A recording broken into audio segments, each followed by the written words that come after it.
que tú seas ese rey, ese gobernante, quien imparte sabiduría, ciencia, gracia a nuestros corazones, quien imparte misericordia a pesar de nosotros.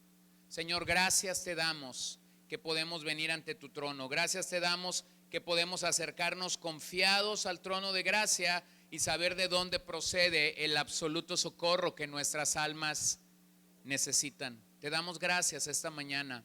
Oramos por la vida del señor Ignacio Angulo. Pedimos que donde él se encuentra provea sanidad para su alma en medio de la situación física que ahora lo aqueja. Igualmente, Señor, por Rosa Isela Duarte, pedimos que seas con ella en la operación que se requiere ahora mismo en su cuerpo. Sé con ella, Señor, suple para ella salud y suple para ella sanidad. Sigue fortaleciendo la vida de la hermana Ceci en medio del problema en el que ella se encuentra en sus pulmones, y pedimos de tu gracia sobre ella, Señor. Sigue llevando sanidad también a Camila, esta pequeña con neumonía en Culiacán, y rogamos que tu mano de gracia sea sobre su vida completamente. Lo pedimos en el nombre de Jesús, te damos gracias, oramos que bendigas tu palabra esta mañana y que al acercarnos a ella nosotros podamos encontrar absoluto reposo, el alimento que nosotros requerimos en esta ocasión, y sea tu nombre exaltado y glorificado mientras proclamamos tu palabra. Señor, sostén mi garganta mientras hacemos esto, dame de tu gracia y de tu favor, lo pedimos en el nombre de Jesús. Amén y amén. Salude a alguien antes de tomar su lugar, por favor.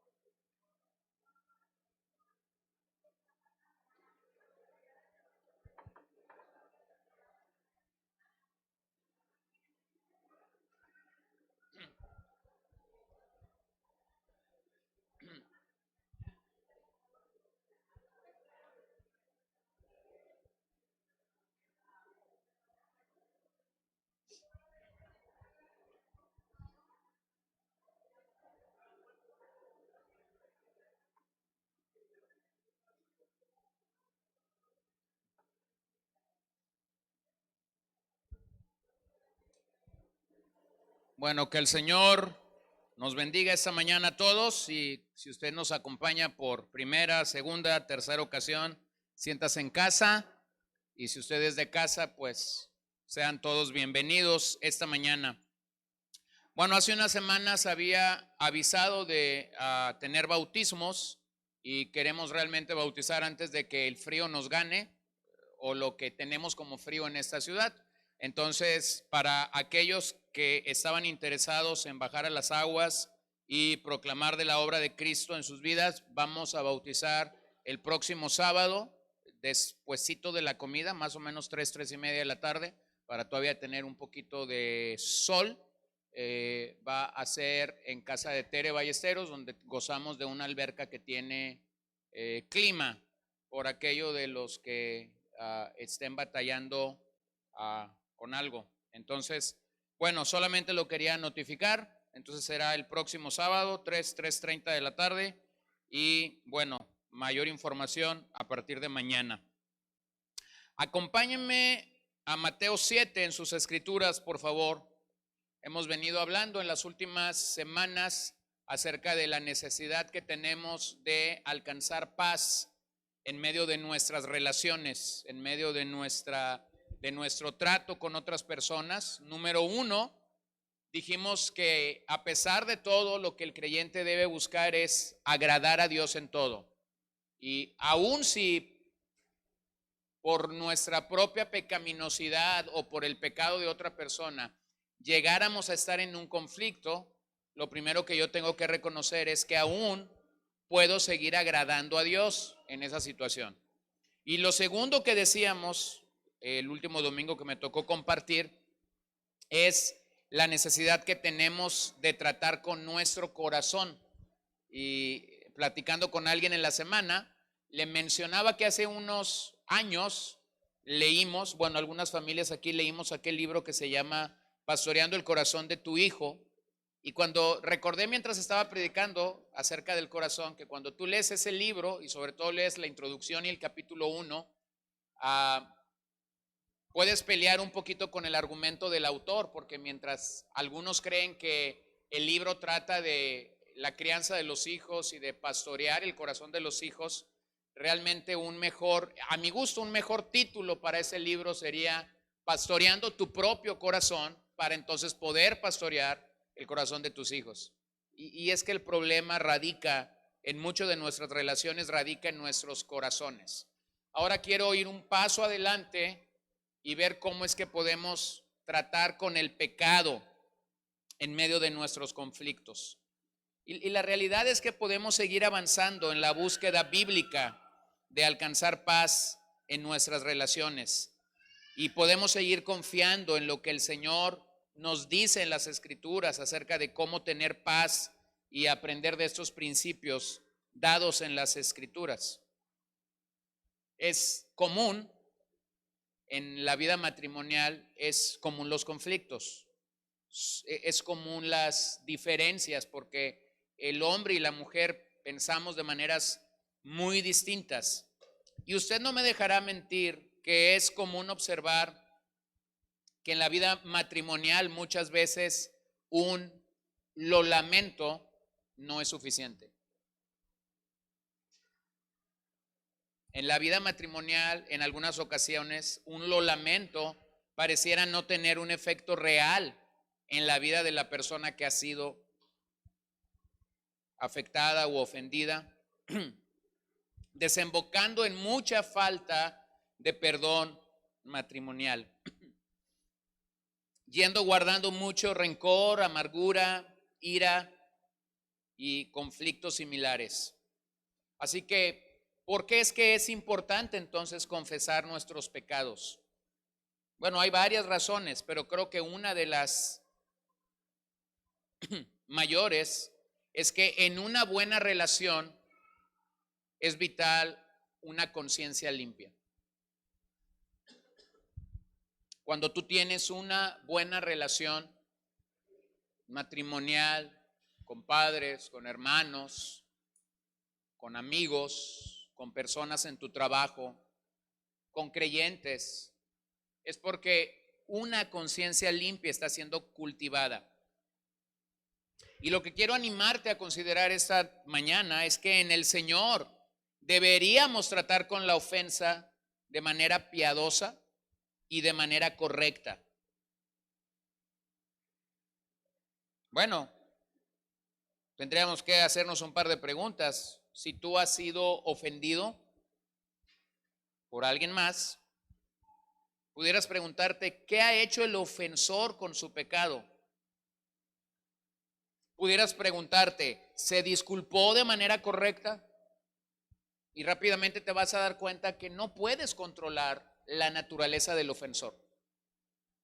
Tú no puedes controlar que el ofensor pida perdón bíblicamente. Tú no puedes ni siquiera controlar que venga y te pida perdón. Mucho menos puedes controlar que la manera como te pide perdón sea correcta, sea adecuada y sea bíblica. Así que vamos a considerar las palabras de nuestro Señor Jesucristo en Mateo 7 y qué dijo acerca de esto. Acompáñenme allí. No juzguen para que no sean juzgados, porque con el juicio con que ustedes juzguen serán juzgados, y con la medida con que midan se les medirá. ¿Por qué miras la mota que está en el ojo de tu hermano y no te das cuenta de la viga que está en tu propio ojo? ¿O cómo puedes decir a tu hermano, déjame sacarte la mota del ojo, cuando la viga está en tu ojo? Hipócrita, saca primero la viga de tu ojo y entonces verás con claridad para sacar la mota del ojo de tu hermano. Bueno, ¿qué principios podemos aprender aquí de Jesús? ¿Qué nos instruye Jesús a hacer? ¿Qué nos instruye Jesús a hacer? ¿Qué dice el Evangelio que nosotros deberíamos de hacer con las ofensas, con esta viga, con esta mota que aquí se nos presenta? Bueno, en primer lugar, déjame decirte algo. Jesús nos está presentando en el Sermón del Monte. Este capítulo 7 está incrustado en lo que nosotros conocemos como el Sermón del Monte, Mateo 5, 6 y 7. Jesús no se presenta aquí como un psicólogo. Jesús no se presenta aquí como un terapeuta familiar. Jesús no es un administrador de recursos humanos en una empresa tratando de lidiar con conflictos laborales. Jesús se presenta en el Sermón del Monte como el Rey. Jesús se presenta en el Sermón del Monte como quien está entregando a sus seguidores lo que nosotros conocemos como la cultura del reino. De hecho, la posición en la que Jesús está dando el mensaje dice que subió a la montaña y se sentó. Y esa era la posición de los grandes maestros. Es decir, Jesús compartió este sermón sentado porque era la manera en la que sus oyentes originales, los discípulos, entenderían que lo que él estaba haciendo realmente era enseñar. Es decir, estos no son consejos motivacionales, estos no son una serie de tips para lidiar con los problemas. Estas son las órdenes de marcha que el Señor ha dejado a nosotros como su pueblo en el campo de las relaciones. Vean lo primero. Jesús nos manda a no juzgar a nuestros hermanos y luego lo explica. En el primer verso ustedes encuentran que él dice no juzguen a nadie. Pero posteriormente Jesús explica el tipo de juicio al que él se está refiriendo. La palabra juzgar aquí es krino en griego y significa separar, hacer distinción entre dos o más alternativas, decidir, determinar, llegar a una conclusión, asignar culpa a alguien y entonces sentenciar. Así que lo que podemos reconocer en el verso 1 es que este tipo de juicio es un juicio personal. Es un tipo de juicio que solemos hacer de un hermano nuestro. Ahora solamente déjenme aclarar algo. Mateo 7 no es una defensa para observar la conducta falsa de falsos maestros. Tampoco Mateo 7:1 es una defensa para no ejercer disciplina eclesial. Porque hay otros muchos pasajes que nos llaman a discernir entre maestros verdaderos y maestros falsos. Porque hay otros muchos pasajes en el Nuevo Testamento que nos mandan que debemos de juzgar la enseñanza. Tenemos que ver si la enseñanza es bíblica. No es el tipo de juicio al que Mateo 7 está diciendo que no hagamos. El tipo de juicio al que Mateo 7 entonces está señalando es diferente. Realmente lo que Jesús está haciendo y quiere dejar claro en este pasaje es que Él se levanta en contra de la hipercrítica. Jesús se levanta en contra de la hipercrítica. Jesús se levanta en contra de la posibilidad que yo tengo de criticar a mi hermano que se comió 3 tamales de cerdo y 1 de elote cuando yo me comí 5 tamales de elote y 1 de cerdo. ¿Lo ven? Suelo ser crítico para ver los pecados mínimos de otras personas, pero yo mismo no me juzgo a mí mismo. ¿Lo ven? Esa es la hipercrítica. Hipercriticar a la luz de este pasaje o emitir un juicio a la luz de este pasaje es que yo pudiera juzgar la condición pecaminosa de otro creyente sin primero revisar mi propia condición delante del Señor. Bueno, hay un ejemplo en la Biblia que les puede quedar claro. David había pecado, como leímos en el Salmo 51, había visto una mujer que no era de él, había intimado con ella, esta mujer había quedado embarazada y ahora entonces el rey tenía un problema que lo desembocó o lo llevó a tener que convertirse en un asesino o ser el autor intelectual del asesinato de Urías el Eteo. Como Dios no deja nada en secreto, entonces un buen día Natán, que era su profeta, llega, lo toma aparte y le comienza a dar una narración donde un hombre que era poderoso al ver a un corderito, entonces lo tomó, pero ese corderito era de un hombre indefenso, que esta era su posesión. Y entonces cuando Natán termina su relato le dice a él, entonces, ¿qué deberíamos de hacer? El tal hombre merece morir. ¿Recuerdan esa respuesta? Bueno, eso tiene un nombre: hipercrítica.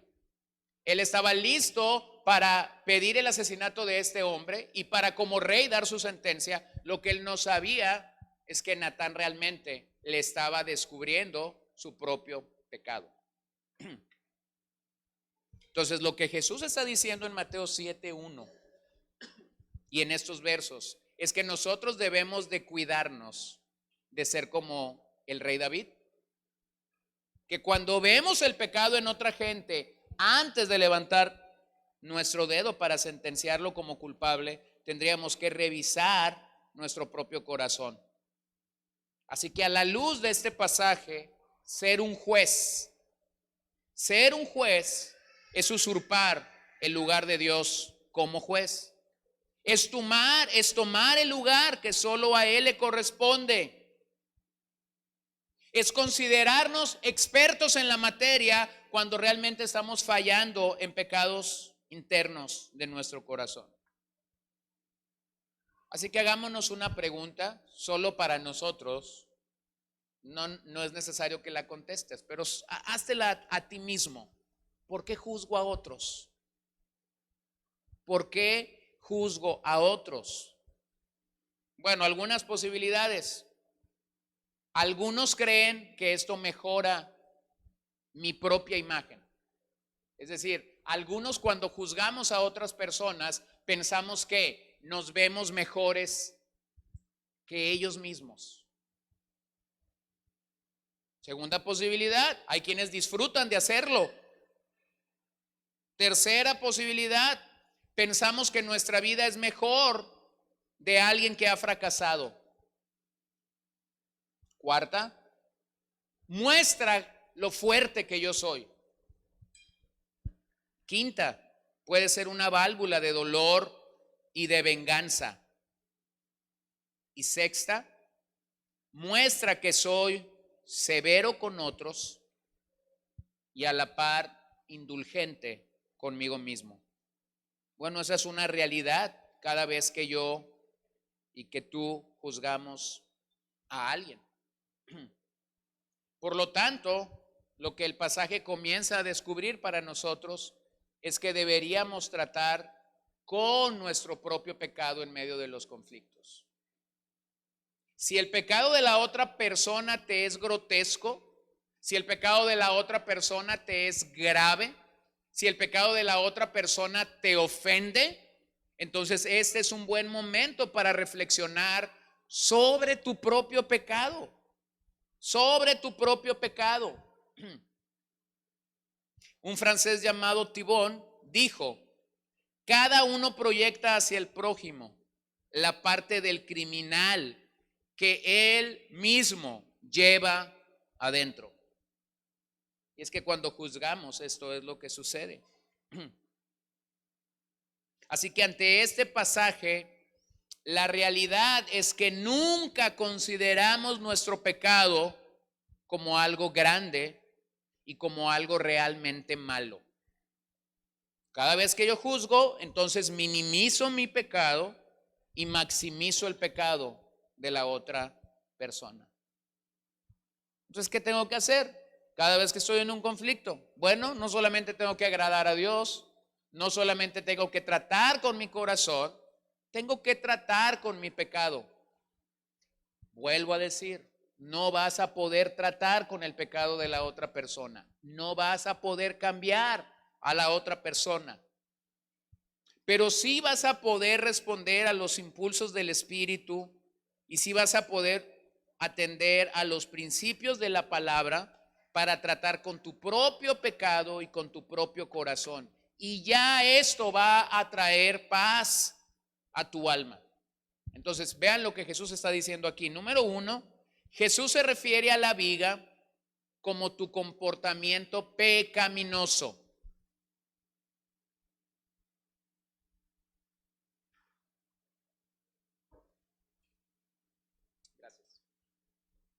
Jesús se refiere a la viga como tu comportamiento pecaminoso. Observa la palabra miras. Cuando Jesús está diciendo que miremos, y este mirar es algo que sucede de manera continua. Es decir, no miro una sola vez mi pecado, sigo mirando mi pecado en medio de la angustia y de la necesidad en la que me encuentro. Pero en mi naturaleza carnal, en tu naturaleza carnal, solemos mirar a otros y olvidarnos de nuestra propia pecaminosidad. Bueno, en el lenguaje de Jesús, ¿qué era la viga y qué era la paja? Porque aquí se está comparando o se está contrastando. Bueno, viga era un madero pesado y solía usarse en aquellos días como un soporte para las construcciones. Eso era una viga, era algo que sostenía, era algo que detenía una construcción. Versus la paja, que era un pequeño trozo de madera, o como los carpinteros pudieran señalar, es aserrín o es viruta, es decir, algo que simple y sencillamente salió de un tronco. Entonces Jesús está siendo muy claro para nosotros y usa algo que pudo causar incluso gracia en el día que lo dijo.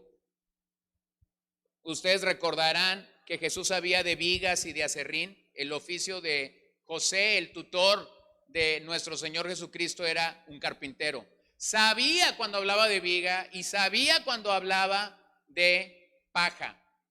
Así que Jesús dice, necesitas mirar tu viga antes de ver la paja en la vida de otra persona. Bueno, ¿qué puede incluir esto? Bueno, seguramente la viga incluye palabras y acciones pecaminosas. ¿Quién determina cuáles son las palabras y las acciones pecaminosas? ¿Quién lo determina? La propia Escritura. Yo no ocupo salir de la Escritura para saber qué es pecado. Yo no ocupo salir de la Escritura para saber qué es bueno y es malo. La Escritura define para mí lo que honra a Dios y lo que desagrada a Dios. Entonces, cuando yo pienso en cómo puedo examinar si hay vigas en mi vida, lo único que tendría que hacer es ir a las Escrituras y revisar el punto que tenemos ahí. ¿Lo pueden ver? Y yo tendría que mirar estas vigas en varios momentos. Antes de que estoy en un conflicto, durante el conflicto y después del conflicto. ¿Por qué? Porque mirar aquí implica una acción continua. Una acción continua.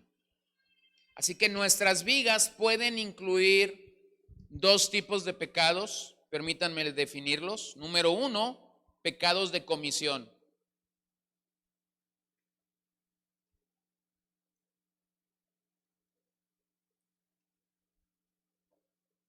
¿Qué es un pecado de comisión? Bueno, lo que dije e hice que no debería haber hecho. ¿Cómo sé que no lo debía haber hecho? Porque la Escritura ya me lo había dicho.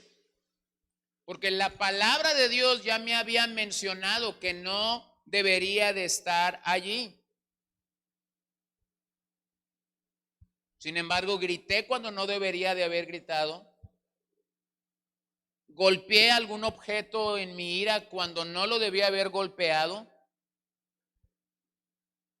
Lastimé a mi cónyuge cuando no lo debía haber lastimado. Exasperé a mi hijo cuando no lo debería haber hecho. Mencioné alguna palabra que salió de mi boca con el deseo de ofender a alguien. Y es que no sé si esto sucede así en tu vida, pero regularmente los pecados de comisión te hacen estar en el lugar adecuado, en el momento preciso y en el tiempo adecuado para decir algo que nunca debiste haber dicho. Amén. Y entonces risueñamente nosotros decimos, se me salió. Sí, sí se te salió porque no lo debiste haber dicho, pero acabas de pecar por comisión. Y no vas a arreglar mucho diciendo simplemente, se me salió. Porque realmente en la pecaminosidad de tu corazón, en la intencionalidad de tu corazón, acabas de ofender a otra persona. Y si esa persona es un creyente, acabas de dañar a un hermano. Lo voy a poner en otras palabras. Acabas de herir al cuerpo de Cristo. Y cada vez que hay dolor infligido en el cuerpo, ese dolor también afecta a nuestra cabeza. Segundo pecado, pecados de omisión.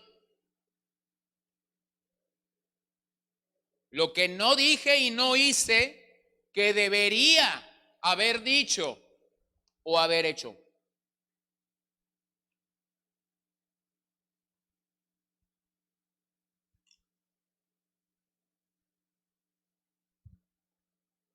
Bueno, en ese sentido las esposas pudieran reclamar, no me dijiste te amo. Los hijos pudieran reclamar, te fuiste y no te despediste de mí. Cuando llegaste no me preguntaste cómo estaba. Cuando me viste necesitado no me ayudaste. Bueno, entonces más o menos dependiendo cómo la persona responda ante esta situación, entonces si tú dices no me dijiste te amo, posiblemente el resto del día vas a tener 50 te amo. ¿Cierto, no? Solo que pasa algo. Esos 50 te amo no sirven para quien reclamó que no dijiste te amo. Porque cada vez que tú escuches te amo, entonces tú vas a decir, sí, me estás diciendo porque te dije. ¿Ustedes ven cómo somos? O sea, hay pecado de un lado y hay pecado del otro lado. Y nunca estamos conformes con esa situación. ¿Por qué? Por nuestro propio pecado. Por nuestro propio pecado. No vamos a poder cambiar a la gente, pero vamos a tener que tratar con nuestros corazones. Miren cómo Pablo lo dice magistralmente en Romanos 2:1.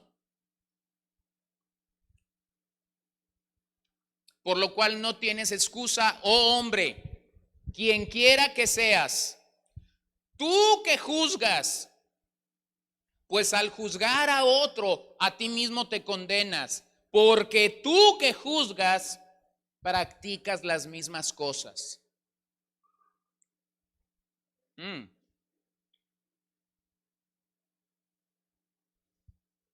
Pablo viene preparando todo un ambiente en Romanos 1, 2 y 3 para llegar en ese capítulo 3 a simplemente poder decir claramente, no hay un solo hombre justo. Romanos 1, Romanos 2, y de repente Pablo allí en el capítulo 3 irrumpe con una fuerte acta en nuestra contra. Somos pecadores, no hay quien haga el bien, no hay un solo hombre justo, por lo tanto el hombre necesita en todo el esplendor de su pecado a un gran Salvador. Así que Pablo señala que lo que juzgamos en otros son las mismas cosas de las que nosotros somos culpables. Criticamos al que es materialista, pero nunca vemos nuestro materialismo. Criticamos al que es legalista, pero nunca vemos nuestro legalismo. Criticamos la impuntualidad de otros, pero nunca vemos nuestra propia impuntualidad. Criticamos la falta de oración en la vida de otra persona, pero no oramos. ¿Lo ven? Criticamos realmente en aquellas cosas donde nosotros mismos estamos fallando. Número 2, Jesús da el orden correcto. Entonces, ¿cuál es el orden correcto de Jesús? Si vas a juzgar, comienza contigo mismo.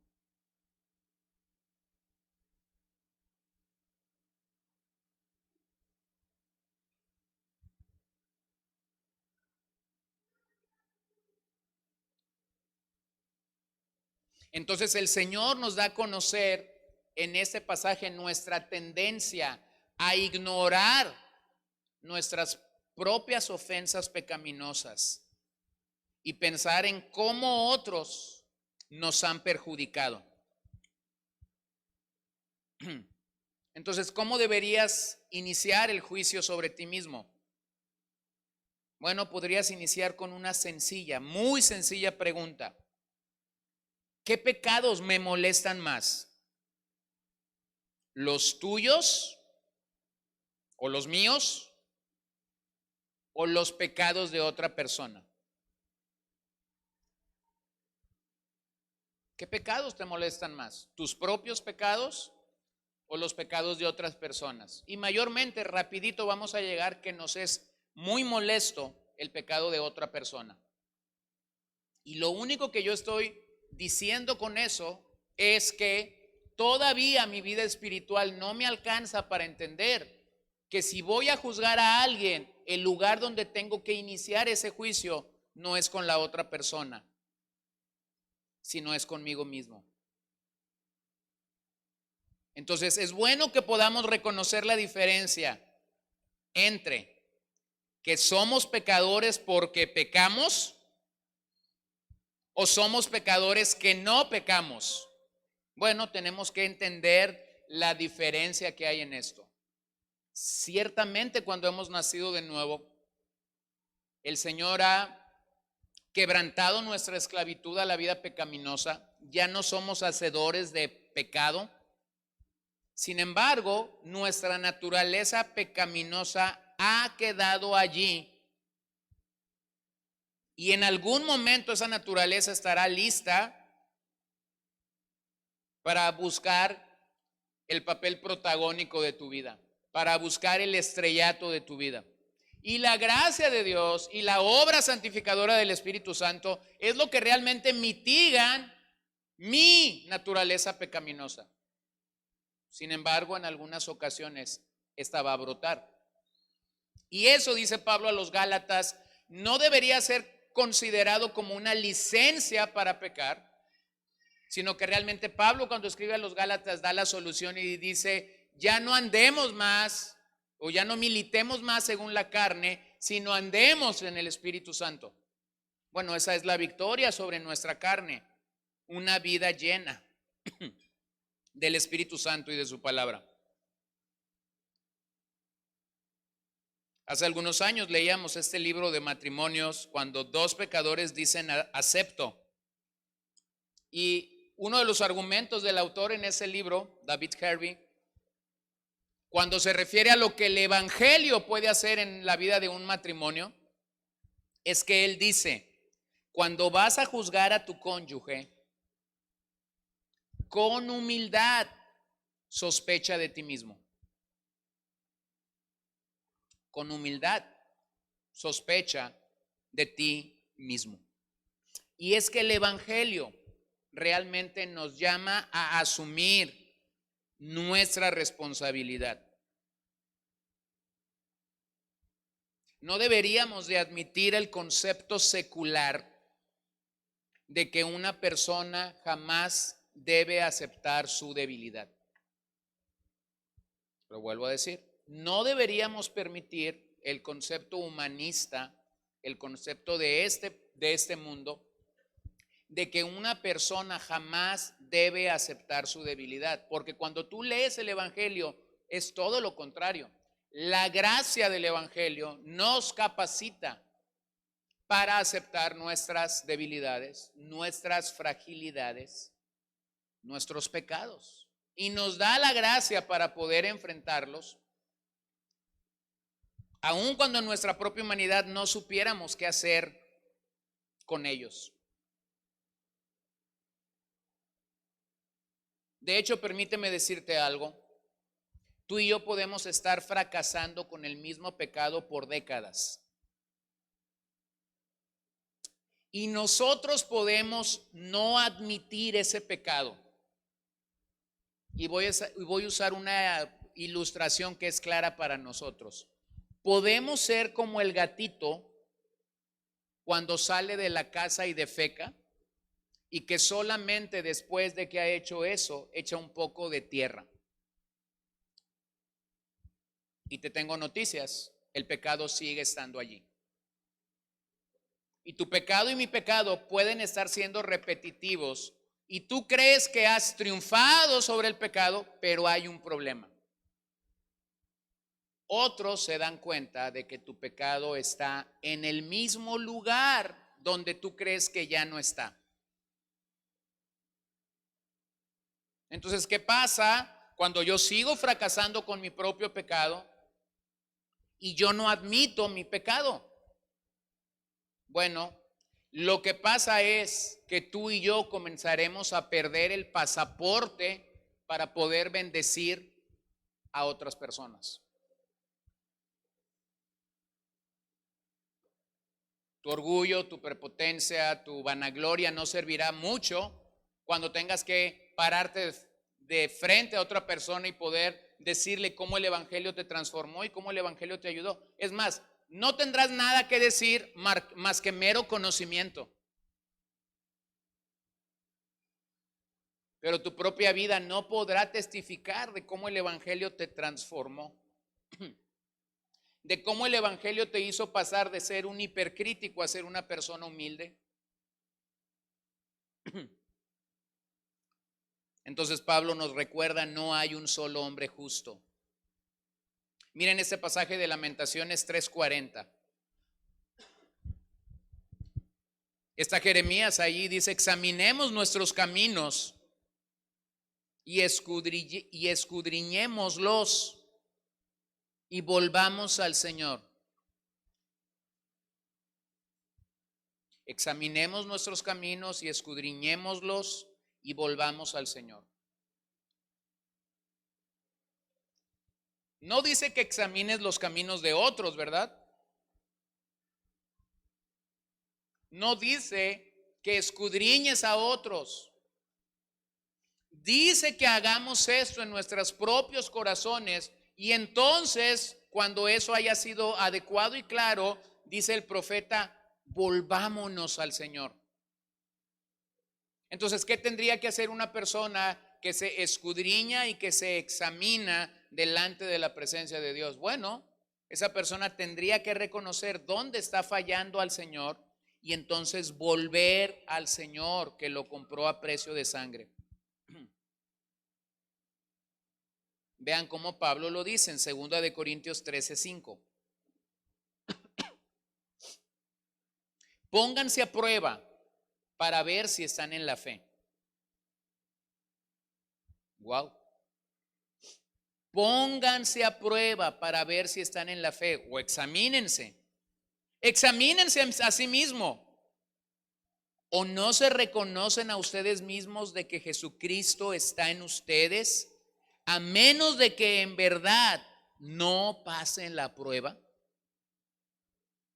Bueno, Jeremías es un profeta del Antiguo Testamento, te manda a examinarte, te manda a escudriñarte y entonces volver al Señor.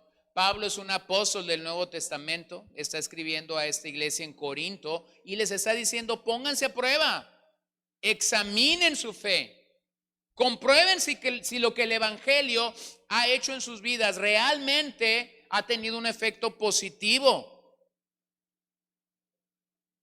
Así que observa algo. Si tu propio pecado no te humilla,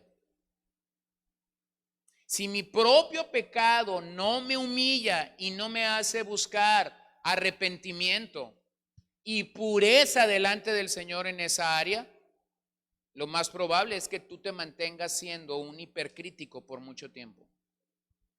Lo más probable es que tú te mantengas haciendo cosas que ganen el favor de otros. Lo más probable es que tú te mantengas ganando la simpatía de otro, pero tarde que temprano esa bomba va a explotar en tus manos, porque lo que realmente el Evangelio debe y necesita hacer es transformar tu corazón. Número 3. Jesús asigna un mayor peso a tus pecados que a los de otros.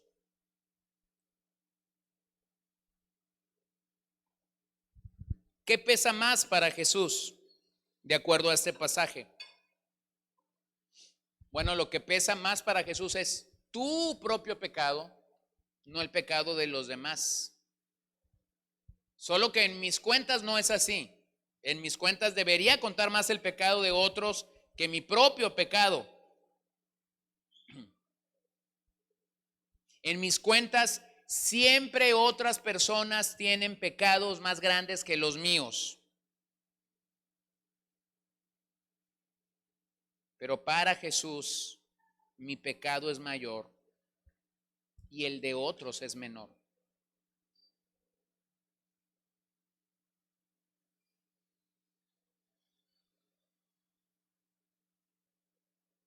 Bueno, esto pudiera ser relativo en algunos casos, pero de manera general yo tengo que entrar al conflicto pensando que mi pecado es mayor.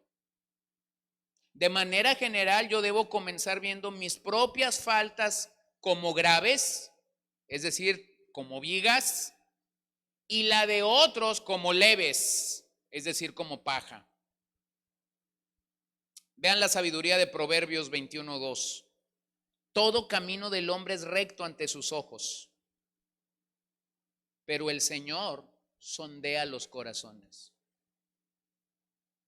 En otras palabras, lo que Proverbios está diciendo es que el hombre peca de verse justo cuando es injusto, de verse santo cuando es impío, de verse amoroso cuando no lo es, de verse gozoso cuando está realmente afligido. El hombre peca de eso, no peca de lo otro, sino de esto. Y luego el 30:12. Hay gente que se tiene por pura, pero no está limpia de su inmundicia.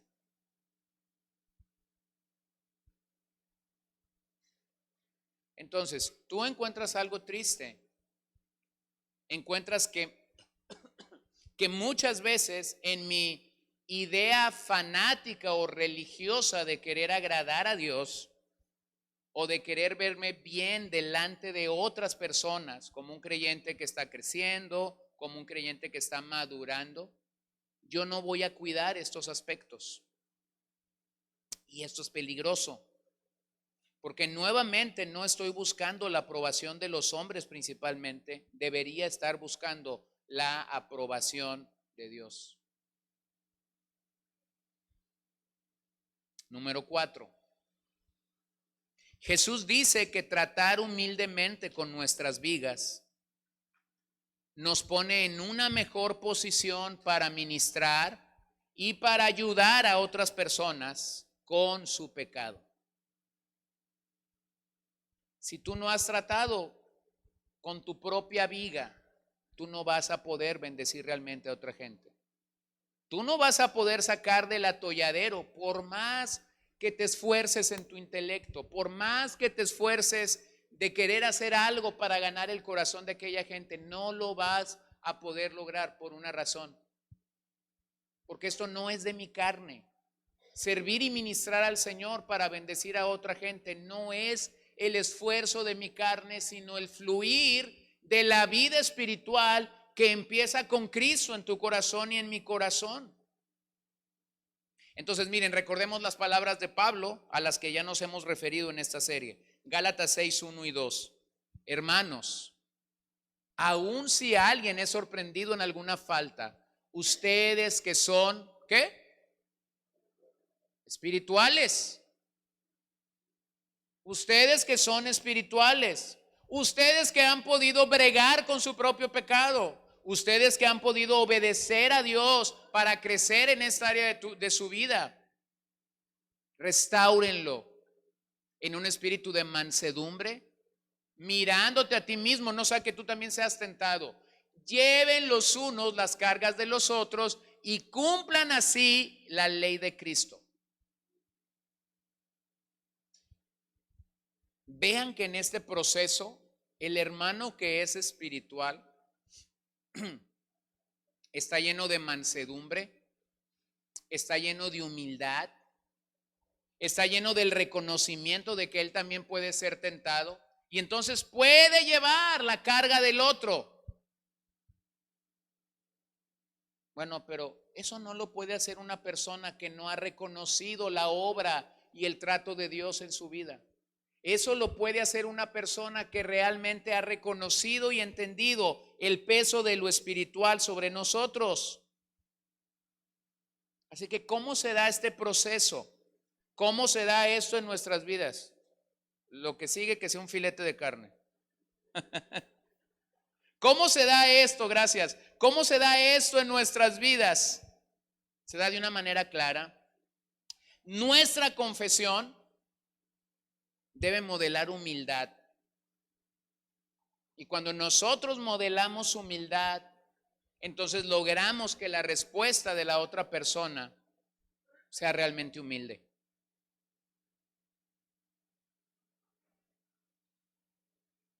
Esa humildad lleva a que la persona que posiblemente nos ha ofendido pueda disminuir o eliminar su actividad defensiva. Esa confesión puede eliminar lo que ha provocado su pecado o su ira. Esa confesión puede despejar la mente y permitirle a esa persona concentrarse realmente en su propio pecado. Entonces, la realidad es que si quiero alcanzar paz en mi propia vida, en medio de conflictos relacionales, yo voy a tener que aprender a bregar con mi propio pecado. Vean al final del capítulo 7, en esa sección, lo que Jesús dice en Juan 7:24.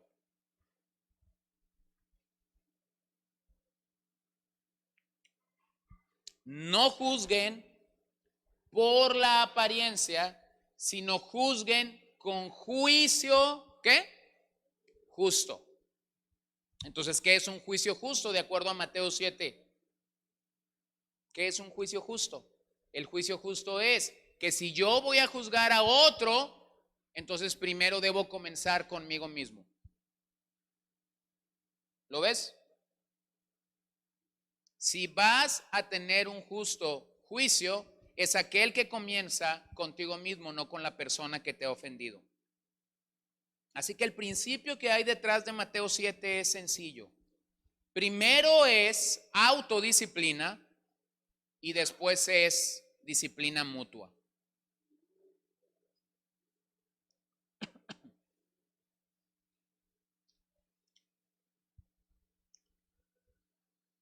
Primero debo juzgarme a mí mismo y hacer de este juicio una disciplina de la cual yo no necesito a nadie más. Yo mismo debería aplicarme esta medicina.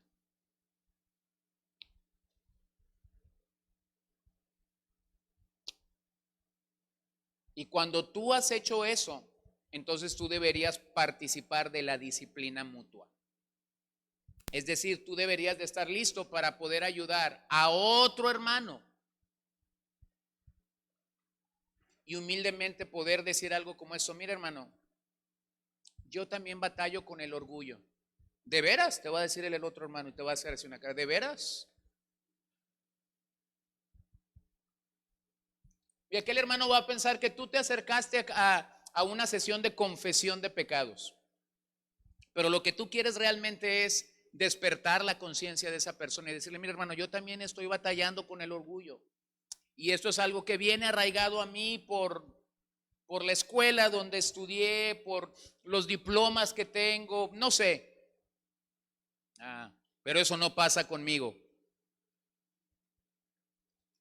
Entonces tú dices, bueno, yo estoy queriendo lograr algo, pero pareciera ser que yo estoy topando con pared. Bueno, ponte a pensar en cuántas veces ha habido personas que han estado en la misma condición o en la misma posición tratando de ayudarte a ti. Entonces, ¿cómo confesar nuestros pecados de comportamiento? Permíteme dar 3 pasos. Paso número 1, identifica tus ofensas.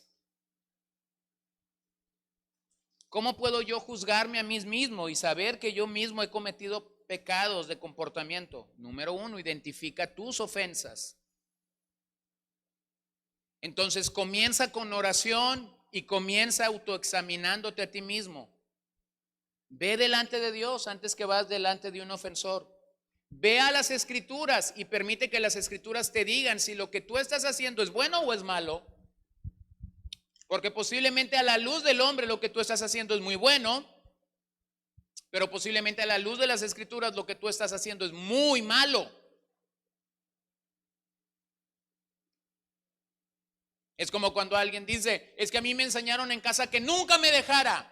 Y si alguien me pegaba una vez, entonces yo tenía que pegarle 2 veces.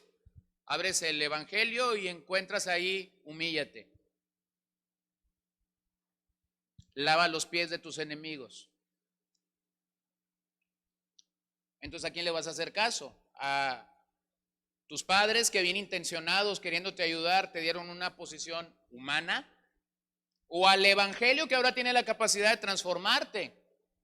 Es cuando Pablo dice a los romanos en el capítulo 1 que no se avergüenza del evangelio porque este es el poder de Dios para la salvación. Bueno, el poder de Dios entonces debería transformar toda la basura que yo traigo en mi mente del humanismo, toda la basura que yo traigo en mi mente del materialismo, toda la basura que yo traigo en mi mente del hedonismo, toda la basura que la ideología de género pudiera dar a algunos en este día. Vean cómo el salmista lo dice en el 139. Escudriñame, oh Dios, y conoce mi corazón. Pruébame y conoce mis inquietudes.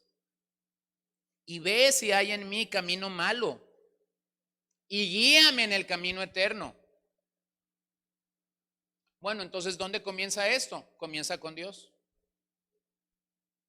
Comienza con Dios. Permite que sea Dios quien te examine. Abre las escrituras para que seas tú convencido por la palabra de Dios. Bueno, a veces nos toca escuchar a personas en consejería que pudieran estar batallando con cierta área de su vida. Pasamos una buena cantidad de tiempo escuchándolos y al final decimos algo como eso: mira, permíteme orar a Dios. Vamos a orar a Dios. Y a veces hago este ejercicio de decir, yo voy a escuchar primero tu oración y después yo voy a orar por ti. Y les voy a decir más o menos lo que pasa. En esa corta o larga oración, esa persona muchas veces le dice a Dios en 5 minutos lo que no se atrevió a decirme a mí en 3 horas. Y entonces yo digo, gracias a Dios que no soy Dios. Porque la gente se atreve a decirle a Dios lo que nunca se va a atrever a decirle a la persona a la que ha ofendido. Pero entonces tú puedes tener luz en ese momento para decir, ok, lo que tú ocupas hacer es obedecer la palabra de Dios específicamente en ese punto. Y entonces ahora sí es como si la consejería hubiera iniciado en el punto donde debería iniciar. Porque acabas de escuchar a esa persona hablar con Dios. Miren Santiago 1:22, sean hacedores de la palabra y no solamente oidores que se engañan a sí mismos. Porque si alguien es oidor de la palabra y no hacedor, es semejante a un hombre que mira su rostro natural en un espejo. Pues después de mirarse a sí mismo e irse, inmediatamente se olvida qué clase de persona es. Pero el que mira atentamente a la ley perfecta, la ley de la libertad, y permanece en ella, no habiéndose vuelto un oidor olvidadizo, sino un hacedor eficaz, este será bienaventurado en lo que hace. ¿Ven el cambio? Será bienaventurado en lo que hace.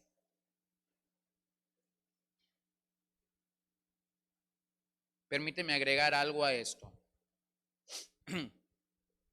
Si aún no puedes ver tu propio pecado,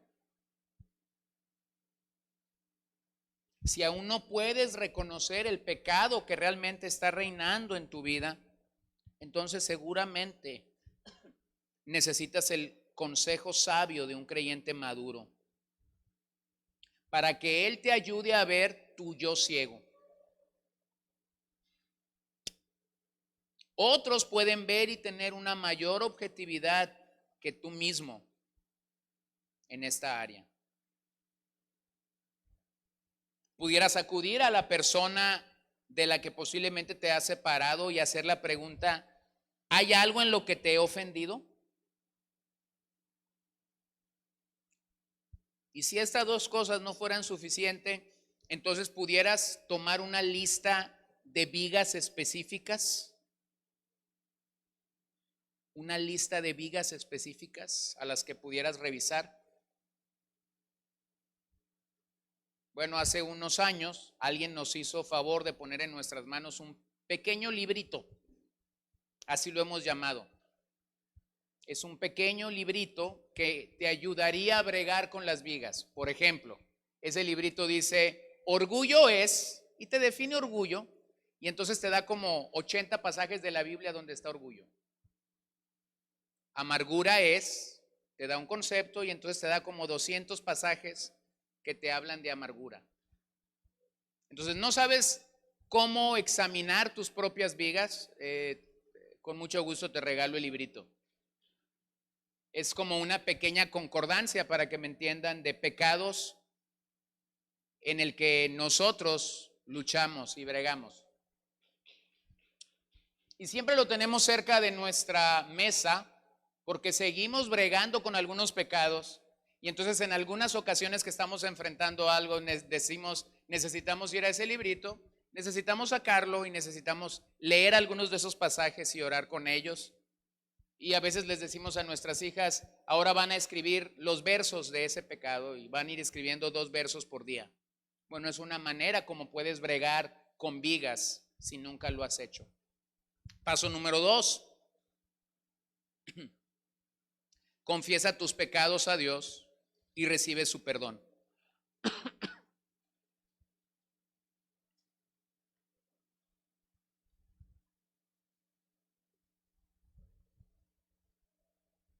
Porque nosotros reconocemos de forma muy básica que todo nuestro pecado, ¿dónde inicia? Todo pecado inicialmente es ¿contra quién? Contra Dios. Criticaste a una persona porque hizo algo mal. Sí, pero tu primer pecado es contra Dios, porque tú te crees superior a esa persona. Criticaste a una persona porque es obesa. Sí, pero tú no estás viendo que tu corazón está más obeso que el de él. Está engrosado. Criticaste a una persona porque hizo una acción buena, pero ¿cuándo tú te has detenido a hacer una acción buena? Entonces, toda nuestra crítica realmente y todo nuestro pecado comienza contra Dios. Lo leímos ya, pero lo voy a volver a leer en Salmo 51, 3, 4. Dice el salmista: porque yo reconozco mis transgresiones y mi pecado siempre está delante de mí. Contra ti, solo he pecado. Y tú dices: ay, ¿qué pasó con Betsabé? ¿Y qué pasó con Urías el Eteo? Pero David llega a reconocer que todo pecado, primeramente, antes de afectar a una persona, todo pecado es contra Dios.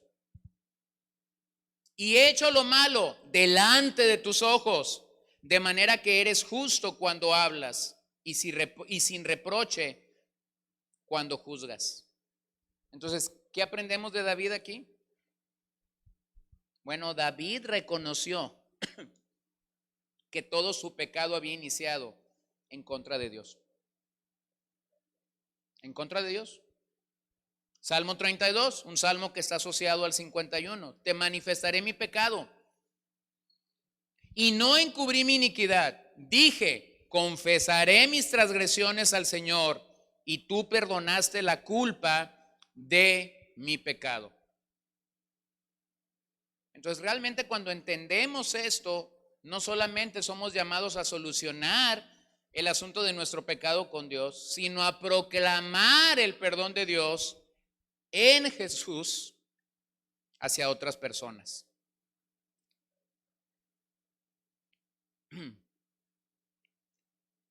Si eso fuera poco para ti, entonces pudieras pensar en la historia o en la narración de el hijo pródigo de Lucas 15. Si eso no te ayuda totalmente a poder venir y confesar tus pecados delante de Dios, entonces déjame darte una oración SOS, y se conoce como la oración 999. No es un teléfono de llamadas de emergencia, pero es la oración de Esdras capítulo 9, Nehemías capítulo 9 y Daniel capítulo 9. Y en estos tres grandes capítulos, estos hombres de Dios están diciendo: Señor, contra ti hemos pecado. Yo y esta nación nos hemos rebelado en tu contra. Pero ellos siempre comenzaron con ellos y no con la nación. A veces nuestras oraciones por la nación y por la ciudad y por la familia parece más que a veces nuestra oración parece más una condenación que una oración. Señor, tú sabes que hay pecado. Claro que Él sabe que hay pecado. Señor, tú sabes que aquí ¿por qué no mejor vamos diciendo: Señor, perdona mi pecado? Nos es fácil como darle a Dios una lista o un pliego petitorio. No, si no es huelga. No es huelga como para llegar a Dios y darle un 1, 2, 3, 4, 5. ¿Por qué nos es tan difícil decir: mira, Señor, realmente todo esto comienza con mi propio pecado? Esdras 9, Nehemías 9 y Daniel 9. Tres capítulos que nos ilustran a cómo orar delante del Señor, pero que nos ayudan también a cómo sentir el propio peso de nuestro pecado. Paso número 3. Confiesa tus pecados a la otra persona y busca su perdón. Confiesa tus pecados a la otra persona y busca su perdón. Y déjame agregar algo a esto. Y si tú ya hiciste eso, entonces esa es la demanda de Dios. Si la otra persona no te obsequió su perdón, si la otra persona sigue molesta, si la otra persona sigue batallando consigo mismo, mi hermano, tú ya hiciste lo que la Biblia te dice que deberías de haber hecho. Entonces, lo que para ti pareciera ser nada o ser algo normal, realmente puede estar ofendiendo y afectando a alguien más. Pero el no reconocer tu propio pecado te impide verlo. Entonces, permíteme terminar con cómo podríamos confesar pecados a otras personas. Número 1, dirígete a todos los involucrados. ¿A quién afectó tu pecado? ¿A tu esposo? Ve con él. ¿A tu esposo y tus hijos? Entonces ve a tu esposo y ve a tus hijos. Tu pecado afectó a tu vecina de enfrente y a la vecina de la esquina, entonces cruza la calle hacia enfrente y después ve hacia la esquina y después regresa a tu casa. Y dile al Señor: he cumplido con lo que tú me has pedido. ¿Qué tan grande debe de ser el círculo de la confesión? ¿Qué tan grande debe de ser el círculo de la confesión? El círculo de la confesión debe de ser tan grande como el círculo de la ofensa. Lo vuelvo a decir. ¿Qué tan grande debería de ser el círculo de la confesión? Tan grande y tan amplio como el círculo al que se ofendió. Entonces nos quedamos cortos cuando yo quiero solucionar algo y digo esto: yo ya le confesé mis pecados al Señor. Y yo no voy a hacer nada más, porque si yo hago algo más, entonces mi reputación va a caer por los suelos.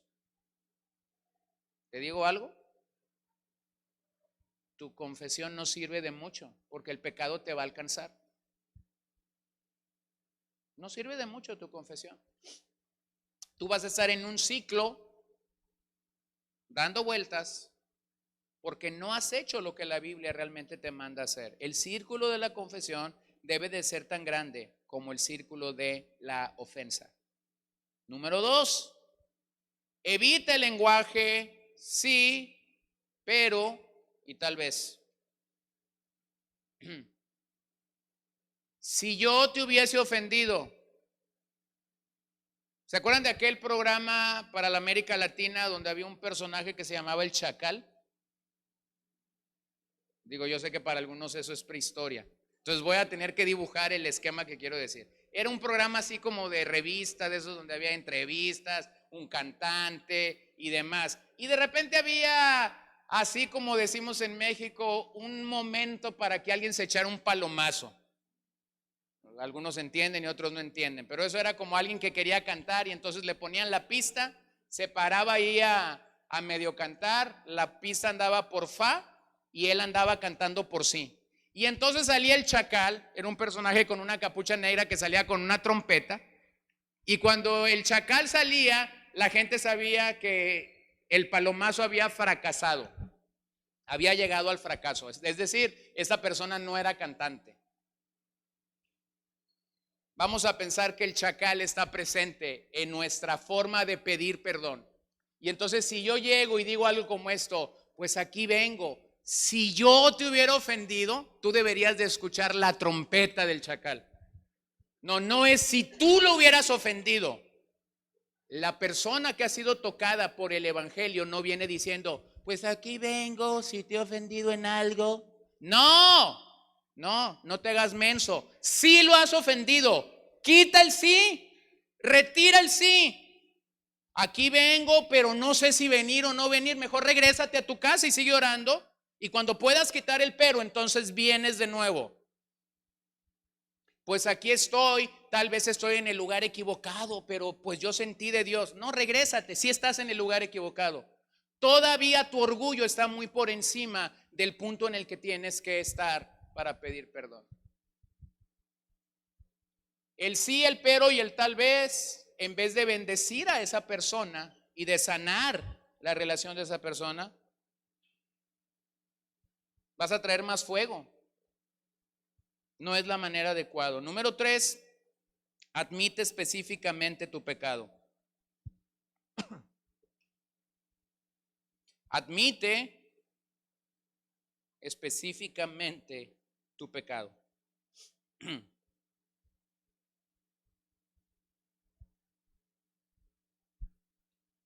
No pecamos nunca de manera abstracta. Nunca se peca de manera abstracta, se peca de manera específica. Entonces, ¿cómo debería ser tu confesión? Tu confesión no debería ser abstracta, tu confesión debería ser específica. ¿Así? Así. Bueno, dice Santiago cuando está comentando el Sermón del Monte, la carta a Santiago es un comentario del Sermón del Monte, y entonces Santiago dice, confesaos los pecados los unos a los otros. Entonces, ¿cómo debería ser eso, hermano? Fíjate que vengo ante ti porque el otro día estábamos en mi mesa, la carne nos ganó y comenzamos a hablar mal de ti. El otro se va a caer, ¿de veras? ¿Sí? Con 2 cafés y 3 conchas hicimos giras de ti. Sé específico. Sé específico. ¿Por qué? Hubo una vez un muchacho fue a una reunión muy lejos de aquí, no sé, y cuando él regresó yo le dije, mira, no tengo mucho tiempo de que me cuente, pero dame el resumen de lo que escuchaste. Y iba a una reunión de jóvenes que sabíamos del ministerio, pero no lo conocíamos específicamente. Y entonces él me dijo esto, dame tu resumen. Y esta fue la frase que él me dijo, el pecado está en el detalle. Yo le dije, ¿me lo puedes volver a repetir? Sí, el pecado está en el detalle. Entonces yo le dije, ¿sabes qué? Acabo de cancelar la otra reunión. Vamos a sentarnos, tomemos café y ahora platícame ampliamente lo que escuchaste. Y yo recuerdo que fui tan bendecido en aquel momento, porque realmente esto fue solamente el parámetro para tener una conversación muy valiente con esta persona. Y supe que su llegada a ese lugar y que haber ido a ese lugar para él realmente había sido bendecido, porque confesó cosas que nunca me hubiera confesado. Entonces siempre que lo recuerdo con este eslogan: el pecado está en el detalle. Si tú vas a confesar pecados, necesitas confesar detalles. Y otra vez, para que eso salga realmente a la luz, tienes que vencer sobre el orgullo. Tienes que ser sincero, tienes que mostrar tu tristeza por lo que tu propio pecado ha logrado. Y tienes que hablar de cómo vas a realizar cambios específicos en tu vida. Número 4, reconoce el daño causado.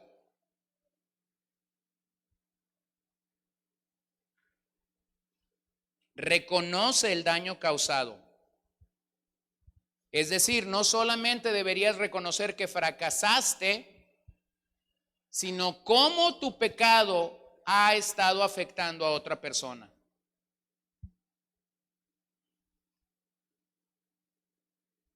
Y quiero dar una advertencia en este particular.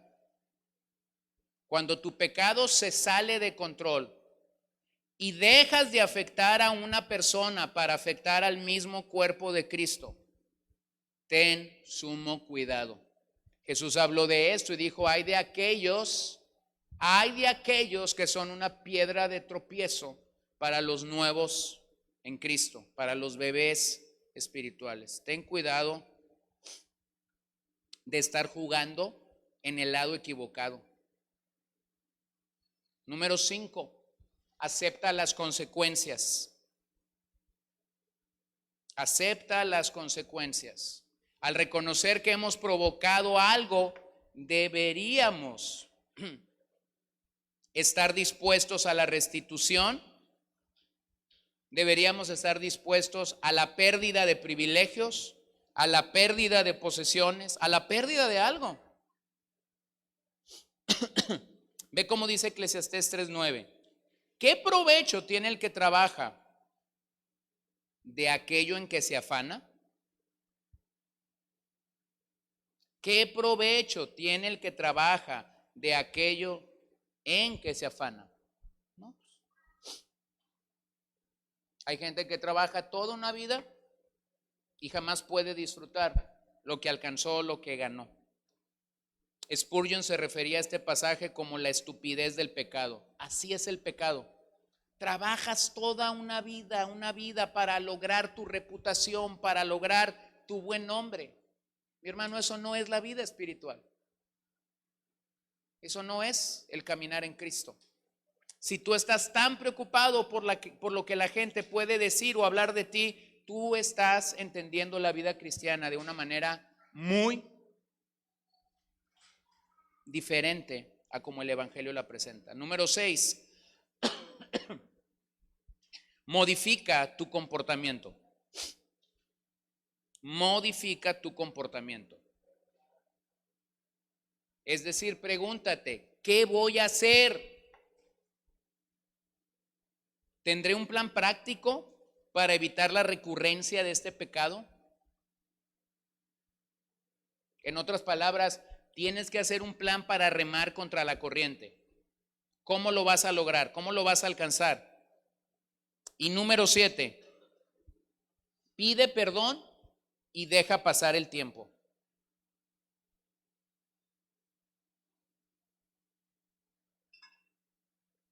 Si tu pecado ha sido repetitivo, si tu pecado ha estado ahí por mucho tiempo, tú no puedes esperar que el perdón venga de forma inmediata. Y no porque Dios no otorgue la gracia, pero lo que tú no puedes esperar es que heridas que tienen abiertas tanto tiempo sanen de forma inmediata.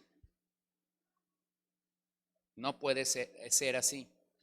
Entonces no exijas el perdón, permite que pase tiempo. Si la persona te concede el perdón, aclare lo que eso significa.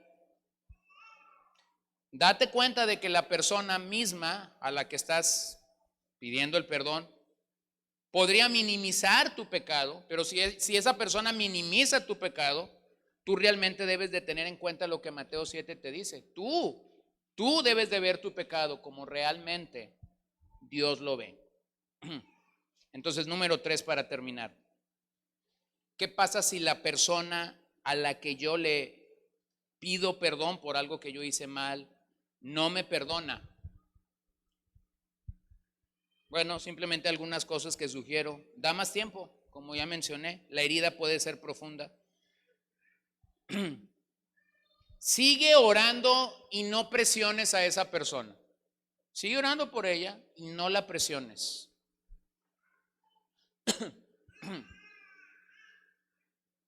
No seas como esas personas que cuando sienten que tienen que llevar a una persona hacia un lugar, van haciendo esto. Y te llevan ahí en una esquinita y te arrinconan y ya no hay ningún otro lugar para donde estar retrocediendo. No seas así. Da espacio, da tiempo, sigue orando por ella. Si el tiempo ha pasado, pregunta la razón de su falta de perdón y trata con esas respuestas bíblicamente.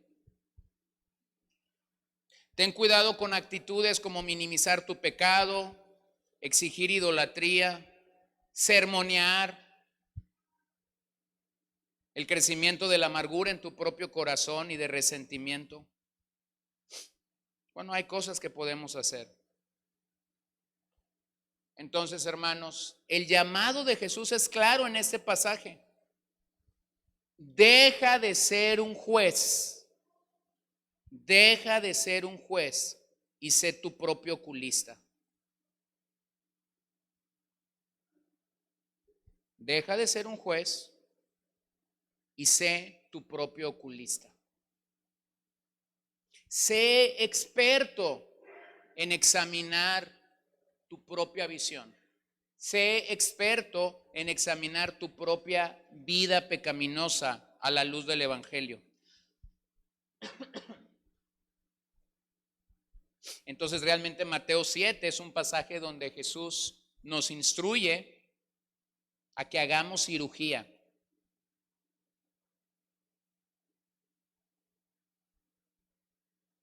Por lo tanto, hemos de aprender una gran verdad que el Evangelio nos presenta en este capítulo 7 de Mateo. Muchas de las reacciones negativas que hemos tenido de otras personas cuando las corregimos, número 1, es porque no hemos visto nuestro propio pecado antes. Primer posibilidad. Segunda posibilidad, que el orgullo de la otra persona es tanto, que no le permite ver el propio pecado que tú le estás señalando.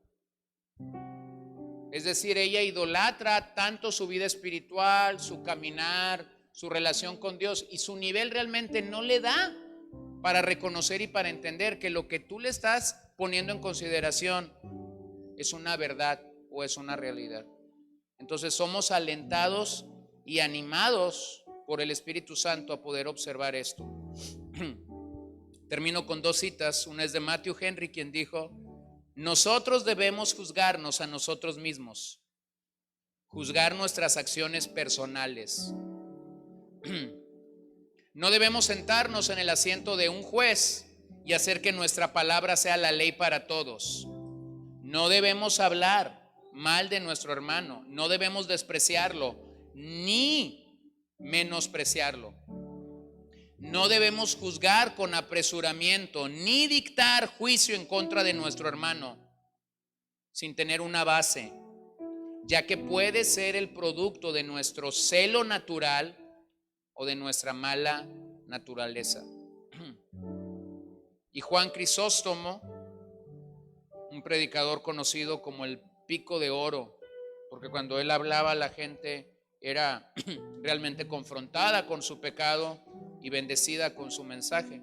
Él dice: cuando alguien ha pecado debemos corregir, pero no como a un enemigo ni como a un adversario por el cual exigimos un castigo. Debemos de ser como el médico que provee las medicinas para esa alma. Entonces, no vas a poder controlar la respuesta de la persona que no está viendo su pecado, pero a la luz de este mensaje puedes y debemos ver nuestro propio pecado, entonces obedecer al Señor, venir en oración pidiendo que nuestro corazón sea guardado y desear agradar al Señor con todo nuestro corazón. Tal como Hebreos 3:13 nos dice: antes exhórtense los unos a los otros cada día, mientras todavía se dice hoy, no sea que alguno de ustedes, endurecido por el engaño del pecado.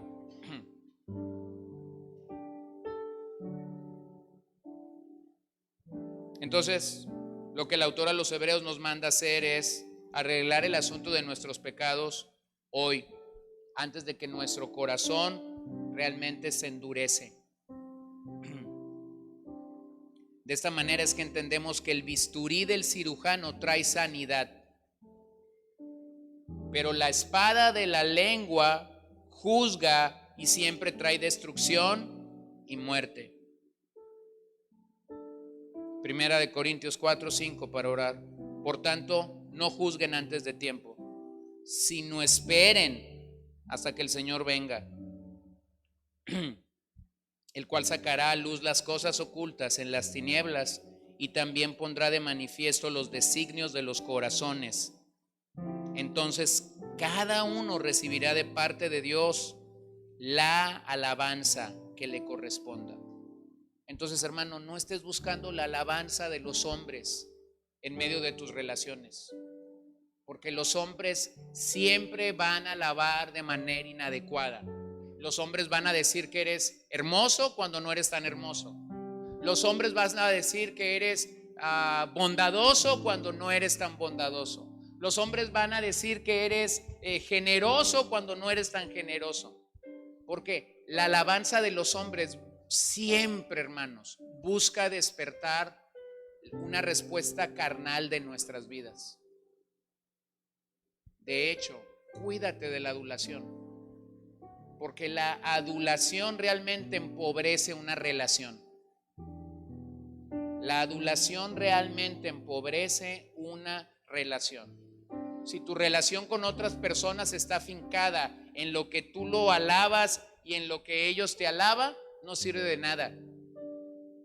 Pero cuando nuestras relaciones están fincadas en la adoración a Dios, en glorificar a Dios, entonces tú tendrás honestidad de parte de los demás. Así que cuando alguien está hundido en su pecado, nuestra preocupación debe de ser su salvación, no su condenación. Y por ello deberíamos entonces ir a nuestro hermano y hacer lo que Mateo 7 nos dice: comienza contigo, entonces vas con él y permites la obra del Señor también en su vida. Oremos, puestos en pie, por favor.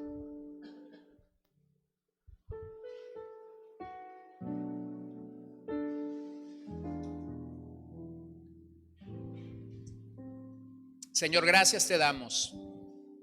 Gracias por tu palabra que es viva y eficaz. Gracias que nos permites abrir las Escrituras y permitir que estas palabras de Jesús realmente afecten nuestro corazón, nuestra alma, nuestro espíritu, nuestro ser completamente. Señor, sé que este asunto de nuestra propia pecaminosidad es posiblemente una de las cosas que más afecta a nuestra carne cuando lo escuchamos, porque nos recuerda entonces, Señor, que no estamos terminados, porque nos recuerda entonces, Señor, que aún tú sigues llevando adelante o a cabo tu obra. Así que yo ruego en este momento, Señor, que tú obres en nuestras vidas. Yo ruego en este momento que tú obres en nuestros corazones. Que si esta palabra ha traído algo a nuestras vidas de tal manera que ha sido un recordatorio de nuestro propio pecado y de cómo hemos tratado mal con él, entonces estas palabras de Lamentaciones 3:40 nos ayuden a probarnos, a examinarnos, a escudriñarnos a nosotros mismos y entonces volver al Señor. Ayúdanos a tener una evaluación honesta de nuestro propio pecado delante de ti. Ayúdanos a tener una evaluación clara realmente de lo que somos, que no estemos jugando contigo, que no estemos burlándonos de ti, sino que honestamente podamos venir delante de tu presencia y declarar que tú eres un Dios perdonador. Sí, sí lo eres, pero humildemente tenemos que reconocer nuestros pecados y abandonarlos y tener todo un plan para saber qué haremos. Así que yo te pido que esto pueda ser realmente nuestra entrega delante de ti. Habla nuestras vidas, sigue ministrándonos, sigue sanando nuestras relaciones, sigue sanando nuestras almas alrededor de todo esto. Lo pedimos en el nombre de Jesús y te damos gracias, Señor. Gracias, Señor. Espíritu de Dios, ayúdanos. Redargúyenos de toda maldad, de todo pecado. Redargúyanos de todo pecado de comisión o de omisión que no te agrada, que no te ha honrado, que no ha traído gloria a tu nombre. Que podamos reconocer, como Pablo dice a los Corintios, que nuestro cuerpo es el templo del Espíritu y que tanto, Señor, tú quieres obrar en nuestro cuerpo como en nuestro espíritu, para que nosotros podamos vivir vidas que te agradan a ti en todo. Lo pedimos en el nombre de Jesús, Señor. Amén.